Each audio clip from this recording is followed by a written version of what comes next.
Oke, Mas. Dengan Mas siapa? Ayo Mas berdiri. Dengan Mas siapa Mas? Mas Aska. Iya. Oke, Mas Aska kali ini punya kesempatan luar biasa, ya kan? Tadi kita bicara soal preparation kan. Mas Aska boleh bertanya karena di sini ada 3 orang dan salah satunya juga dulu presiden mahasiswa.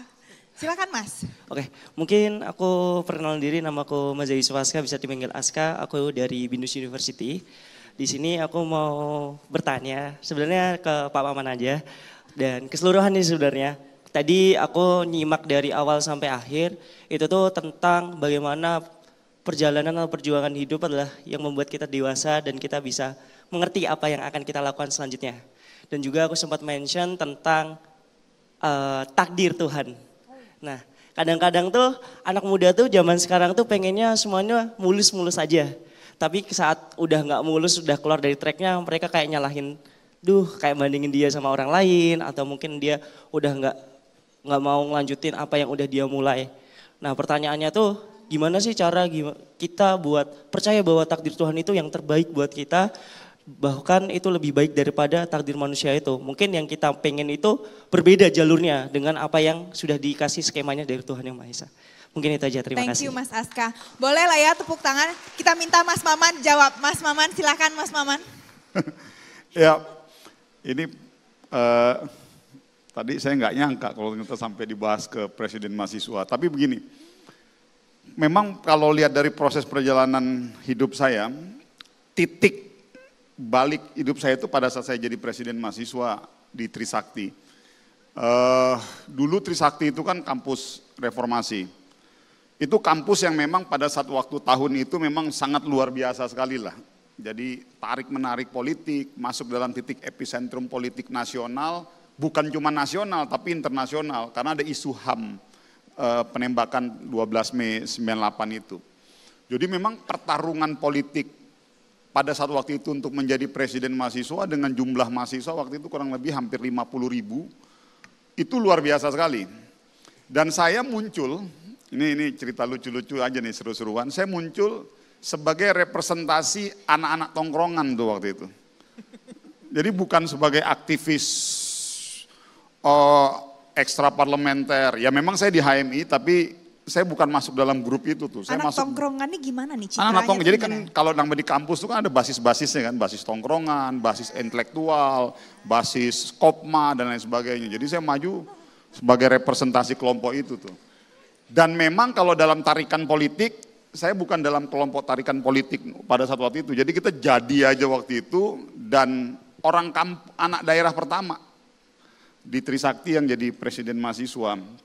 Dan itu memang titik awal saya, akhirnya saya mulai masuk ke dunia politik. Tapi satu hal saya mau bilang begini, karena tadi kamu nyentuh masalah takdir.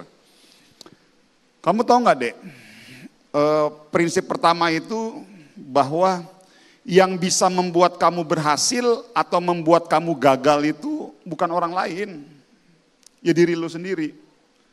Pada saat kamu masuk mulai dengan prinsip itu, kamu sudah menang satu step tuh. Kamu sudah mulai sedikit membuka pintu takdir. Karena kamu tahu bahwa titik dasar orang berhasil atau gagal itu bukan karena orang lain, tapi karena diri kita sendiri. Artinya pada saat kamu sudah berada pada titik kesadaran itu, kamu sudah mulai membuka tuh pintu takdir. Sedikit aja. Nah, lalu masuk step kedua. Itu kalau istilah saya nih, ini sebetulnya nih asik nih kalau kita ada bahan khusus gitu Mbak, Metro TV bikin, gue punya konsep politik spiritual tuh. Nanti kita buat. Nah, akhirnya kalian masuk ke dalam satu titik kesadaran ilahiyah. Jadi pada saat kalian sudah yakin pada titik kalian, lalu yang kedua, kalian merencanakan itu semua, kalian pasrahkan pada yang di atas. Inilah peristiwa 12 Mei 98. Dulu kita belajar tuh di Trisakti, 4 orang almarhum itu, mereka nggak pernah berpikir tuh. Mereka datang ke kampus akan meninggal, akan ditembak, akan terjadi apa. Yang ada di kepala mereka waktu itu senior-senior kita, senior almarhum Hafidin Royan, Heri Hartanto, Lang Mulia Lesmana, Hendri Awansi, mereka cuma berpikir bahwa mereka punya niat untuk memperjuangkan idealisme mereka. That's it di situ.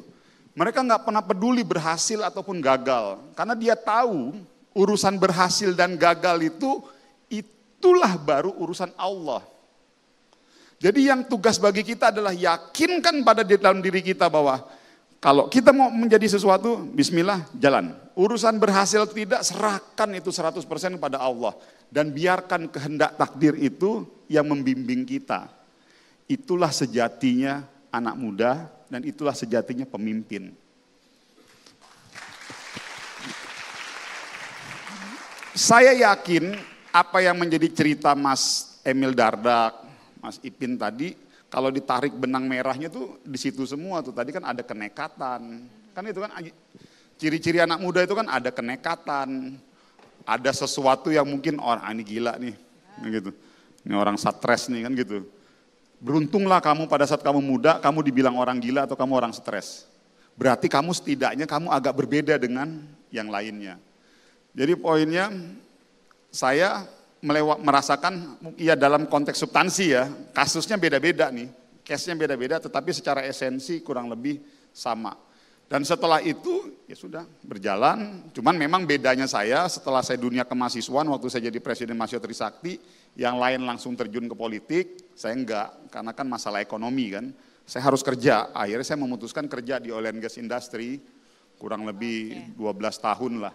Akhirnya saya jalan, profesional saya sebagai engineer, dan itu membuka pengalaman hidup saya yang baru, sampailah baru akhirnya setelah saya sudah punya jam terbang pengalaman profesional, saya ada rejeki sedikit, pegangan saya baru mulai saya putuskan waktu itu bergabung di partai, di golongan karya, di Golkar.